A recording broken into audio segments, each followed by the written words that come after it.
조합제 TV 시청자 여러분 안녕하십니까. 2020년 10월 16일 정오입니다. 이제 미국 대통령 선거가 18일 남았습니다. 11월 3일 미국 시간으로 11월 3일에 투표를 하는데요. 이미 사전 우편 투표는 이미 시작이 되었는데 아주 그 투표율이 높다고 합니다. 이 투표율이 높은 것은 사전 투표를 좋아하는 사람들은 미국의 민주당 지지자들이라고 알려져 있으니까 이게 바이든에게 유리한 징조입니다. 그 말고도 지금 여론조사가 하루에 수십 군데서 여론조사를 하는데 뉴욕타임즈에서 그걸 종합을 해가지고 올려놓은 걸 보면은 바이든의 압승이 예상됩니다. 전국 지지율에서는 바이든이 한 10% 전후로 10%포인트 전후로 트럼프를 앞서가고 있습니다. 그 다음에 그것보다 더 중요한 경합지역의 이 지지율도 그 전국 지지율과 비슷하게 물려가고 있습니다. 이게 중요합니다. 경합주 한 10개 주 정도 경합주가 바이든 쪽으로 확 기울었다는 게 이게 승패를 가르는 제일 중요한 요소입니다. 오늘 뉴욕타임스가 집계한 걸 보면은 전국 평균으로는 바이든이 10%포인트를 이기고 있는 걸로 나옵니다. 그런데 뉴햄셔 주에서는 바이든이 11% 앞서고 미네소타에서도 10% 앞서고 위스콘신에서도 9% 앞서고 미시건에서도 8%포인트 앞서고 펜실베니아가 이게 아주 중요한 지역입니다. 선거인단 수가 많습니다. 여기서 바이든이 8% 앞서는 걸로 나옵니다. 네브라스카에도 8%, 네바다 7%, 메인주 5%, 아리조나 5%, 플로리다에서 바이든이 4%를 앞서는 걸로 나오네요. 이 플로리다에서 공화당이 지면은 선거에서 이길 수 없다는 이 속설이 있습니다. 플로리다, 그 다음에 노스캐롤라이나에서는 바이든이 3%, 아이오와 주에서는 바이든이 2%, 그 다음에 오하이오 주에서는 바이든이 1%, 텍사스에서는 트럼프가 2% 앞서가고 있는 걸로 나오는데, 근데 지금 각 주별로 해가지고 3% 차이로 앞서가고 있는 걸 기준으로 해가지고 선거인단 수를 한번 추산을 해봤더니 270표를 얻으면 이깁니다. 270표. 그런데 3%포인트 앞서가고 있는 주를 기준으로 해서 바이든이 선거인단 표 얼마를 얻겠느냐 해보니까 335표, 그리고 트럼프는 125표 이렇게 나옵니다. 거의 3대 1입니다. 335대 125. 자, 그럼 이제 남은 기간 뒤집을 수 있느냐 하는 것은 뒤집어진 적이 없습니다. 이렇게 큰 차이로는 뒤집어진 적이 한 번도 없습니다. 다만 이런 이야기를 많이 합니다.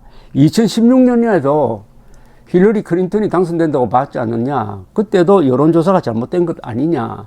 이런 이야기인데, 그때 여론조사가 잘못되었다기보다는 이게 경합주, 아까 말씀드린 이 경합주에서 이 트럼프가 아주 근소한 차이로 1%라든지 이런 근소한 차이로 이겼습니다. 이것을 정확하게 예측을 하지 못했고, 전국적으로는 그래도 힐러리가 한 300만 표를 앞섰습니다. 전국적으로는 300만 표로 차이를 앞서고, 이 선거인단은 승자 독식입니다. 1%포인트로 이겨도 그 주에 배당된 선거인단 표를 다 가지고 가는 겁니다. 아주 이게 우연적인 요소가 강합니다. 그래서 트럼프가 이겼는데 계속 그 2016년 생각을 해가지고 이번에도 여론조사 믿을 수 없다고 하는 사람들이 많습니다. 특히 한국에 있는 이 트럼프 광팬들이 거기에 기대를 거는 모양인데 이번에는 그건 아닌 것 같아요. 그리고 지금 최근 한 달 보름 사이에 트럼프가 실수를 너무나 많이 했습니다. 이게 회복 불가능한, 더구나 마감 시간이 가까워지면은 실수를 하면 만회할 방법이 없습니다. 시간이 없어요. 실수는 대충 세 가지인데, 첫째는 바이든과의 토론회 때 바이든이 발언할 때마다 막 끼어 들어가지고 토론 방해를 했습니다. 일종의 발언 방해를 하는 게 적나라하게 미국의 안방으로 전해지고, 그 다음에 그 직후에 코로나에 감염돼가지고 마스크를 쓰고 다니지 않고 하다가 코로나에 감염되고, 백악관에서도 10명 이상 되는 참모들이 감염이 되고 양성 판정을 받고 해가지고, 이게 코로나 사태를 관리 잘못해가지고 경제를 망가뜨린 사람이 결국은 본인도 가족도 측근도 이렇게 공경에 빠뜨렸다. 그런데도 트럼프는 거기에 대해서 아무런 사과 이야기는커녕 내가 코로나를 알아보니까 이거 별것 아니더라. 그 뒤에도 계속 마스크를 벗어 던지고 대중 집회를 계속하고 있는데, 심지어 또 트럼프가 마스크 쓰지 않으니까 그 추종자들도 마스크 쓰지 않는 사람들이 많아요. 심지어 대중 집회를 하면서 나는 여러분들과 키스하고 싶다라는 이런 이야기도 하고 해서 뭐 이렇게 반전 카드가 없습니다. 그렇다고 김정은 만나가지고 옥토버 서프라이즈를 연출할 수도 없는 거고, 이렇다면 바이든의 당선은 확률상 현재 뭐 전문가들은 90%로 보고 있는데 그거보다 훨씬 더 높다고 봐야 되겠습니다. 문제는 상원입니다. 상원에서 지금 공화당이 다수를 차지하고 있지만은 이번에 트럼프가 대패를 하면은 그 분위기에 휩쓸려 가지고 상원도 민주당에 넘어갈 가능성을 배제할 수 없습니다. 그렇게 되면 대통령, 상원, 하원이 다 민주당 쪽으로 가버립니다. 그리고 대법원은 이번에 여성 대법관을 지명을 해가지고 상원에서 지금 청문회가 지금 벌어지고 있는데 아마 통과될 겁니다. 대법원은 보수적 성향이 더 많습니다. 그러나 미국의 대법원이 우리나라 대법원처럼 대통령 취향대로 판결이 나오는 곳은 아니죠. 자, 이렇게 되면은 민주당 집권이 예상되는데, 그러면은 미국 사회에 어떤 문제가 생기겠느냐 하는 것을 이렇게 본다면은, 미국에서는 언론 그리고 문화 이쪽 권력은 항상 민주당 성향이 강했습니다. 지금 언론을 들여다보면은 트럼프 편에 쓴 언론은 폭스뉴스 하나밖에 없습니다. 폭스뉴스. 월스트리트 저널도 친기업적이니까 트럼프 편인 것 같지만 그렇지 않아요. 그러니까 CNN, 뉴욕타임스, 워싱턴 포스트 여러 방송국이 다 반 트럼프로 봐야 됩니다. 그러니까 언론, 문화 권력, 그 다음에 이 거리에서 대중 집회를 이끌 수 있는 이 대중 동원력도 민주당 성향이 강합니다.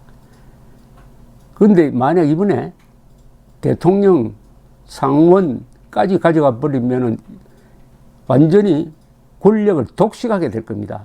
바이든의 권력, 그러니까 민주당 권력이 과거 어떤 때보다 커지게 되는 거죠. 커지게 되고 트럼프는 공화당을 이끌고 일종의 동반자살하는 게 돼가지고 공화당은 아주 곤란한 위치에 서게 됩니다. 왜냐하면 공화당은 트럼프가 이 거짓말도 하고 법률도 어기고 하는 걸 방관했거든요. 한 번도 견제를 하지 않았습니다. 그러니까 같이 동반자살로 갑니다. 근데 문화 권력과 정치 권력은 나눠지는 게 보통이죠. 나눠져야 하고 그래야 건강합니다.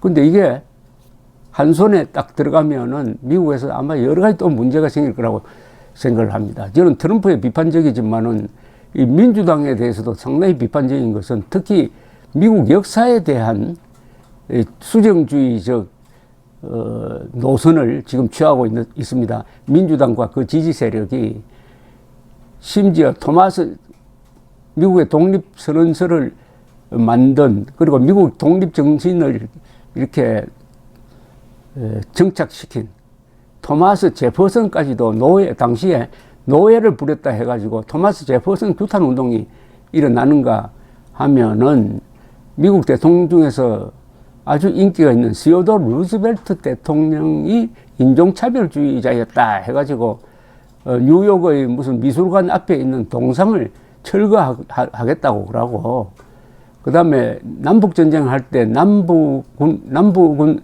총사령관을 했던 로버트 리 장군, 이분은 남북을 떠나서 매우 존경을 받는 분입니다. 이분 남부에서 이분 동상을 철거하고, 이미 철거했을 겁니다.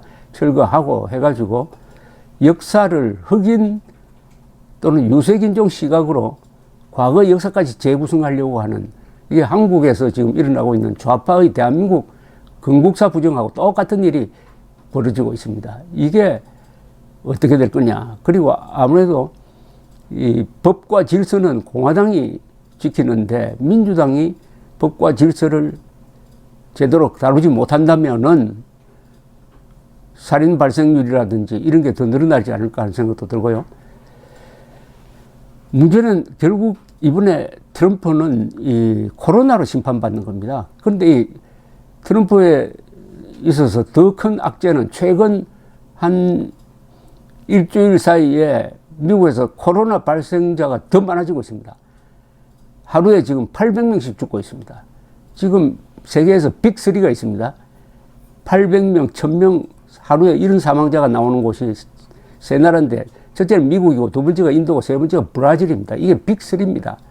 하필 투표일을 10여일 앞두고 미국의 코로나 확진자와 사망자 수가 급증하고 있습니다. 이게 날씨가 추워지니까 다시 대유행을 하게 되어서 지금 22만 명에 이르렀습니다. 사망자입니다. 미국에서 코로나 사망자가 22만 명이니까 쉽게 이해하시려면 한국전에서 전사한 사람이 5만 4천 명인데 그 4배입니다. 4배가. 지금 더구나 그런데도 트럼프가 마스크를 쓰지 않습니다.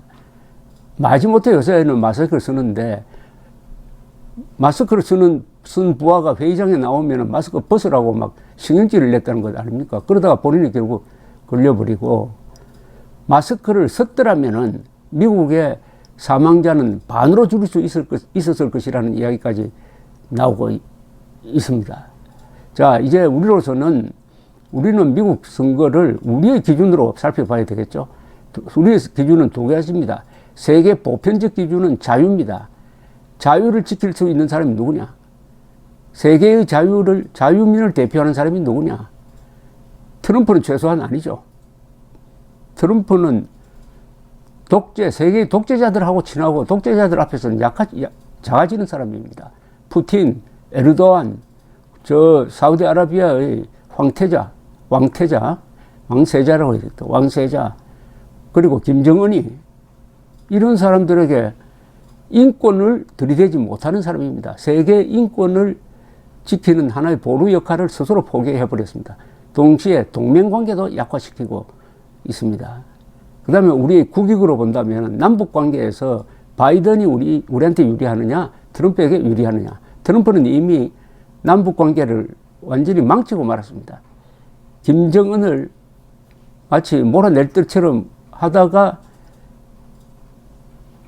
김정은, 문재인 두 사람이 계략에 말려 들어가가지고 싱가포르에서 회담을 갖고 그 싱가포르 회담장에서 느닷없이 한미 군사훈련을 중단시키는 선언을 함으로써 한미 동맹을 약화시키는데 트럼프는 김정은, 문재인과 손을 잡았다 보면 됩니다. 김정은, 문재인, 트럼프가 딱 일치하는 게 있습니다. 한미 동맹을 약화시키는 거. 이래도 트럼프를 계속 지지해야 되겠습니까? 자, 문제는 이제 트럼프가 왜 이렇게 무리수를 두느냐 하면 초조하기 때문입니다. 이 사람이 백악관을 물러나면은 그 뒷날이 아주 어렵게 될 겁니다. 우선 여러 가지 수사가 걸려 있습니다. 탈세 등등. 그동안에 대통령직에 있으니까 수사 대상이 안 되었지만 이제 여기저기 수사를 받아야 합니다. 그 다음에 그 트럼프가 운영하고 있는 기업이 지금 부도 직전으로 몰린 데가 많아요. 그리고 계속 이 상환 기간이 돌아오고 하니까 잘못하면 파산할 정도가 됩니다. 이러니까 자기가 살기 위해서, 트럼프 기업이 살기 위해서도 무리를 해서라도 대통령에 재선되어야 되겠다. 이렇게 일념을 가지고 밀어붙였는데 우드로 윌슨이 했던 유명한 말이 딱 적용됩니다. 재선에 모든 것을 걸다가는 재선할 가치가 없는 인간이 되어버린다. 딱 트럼프가 그 꼴이 되고 말았습니다. 감사합니다.